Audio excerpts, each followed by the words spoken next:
PH విలువ మనకి రీసెంట్గా మనకేం జరిగిందంటే అండి, పిహెచ్ విలువ ప్రతి ప్లాట్లోనూ కూడా ఇంక్రీజ్ కావడం జరిగింది. ఈ పిహెచ్ విలువ ఇంక్రీజ్ అయినప్పుడు వచ్చేటటువంటి ఇబ్బందులు ఏంటంటే, దాంట్లో ఉండేటటువంటి అది ఎంత కండకల నేల అయినప్పటికీ కూడా, ఎంత జిగురుతో ఉన్నటువంటి నేల అయినప్పటికీ కూడా, మరియు ఎన్ని పోషకాలు, లవణాలు, ఇతర సూక్ష్మ పదార్థాలు ఉన్నటువంటి భూమి అయినటువంటి కూడా మనకి ఇవన్నీ ఆ భూమిలో ఇమిడి ఉంటాయి తప్పితే ఉదజని సూచిక ఎప్పుడైతే 7 క్రాస్ అయిందో ఇవేవి కూడా మొక్క కావాల్సిన రూపంలోకి అందుబాటులోకి రావు.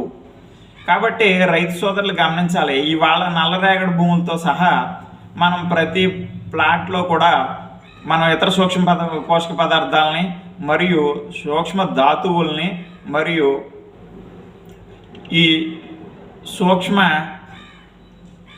జీవుల్ని ఇచ్చినప్పుడు మాత్రమే మనకి అధికమైనటువంటి పంటను తీయడానికి, దిగుబడిని తీయడానికి మనకు వీలవుతుంది అనేసి ఈ వీడియో ముఖ్యంగా తెలియజేస్తున్నాను. కాబట్టి రైతు సోదరులు గమనించాలి, పాతకాల వ్యవసాయ విధానంలో కనుక ఎరువులు తీసుకొచ్చి మనం దిగుబడిని ఆశించడం అది కేవలం మిస్టేక్ అవుతుంది. కాబట్టి దయచేసి రైతులందరూ కూడా గమనించాలి.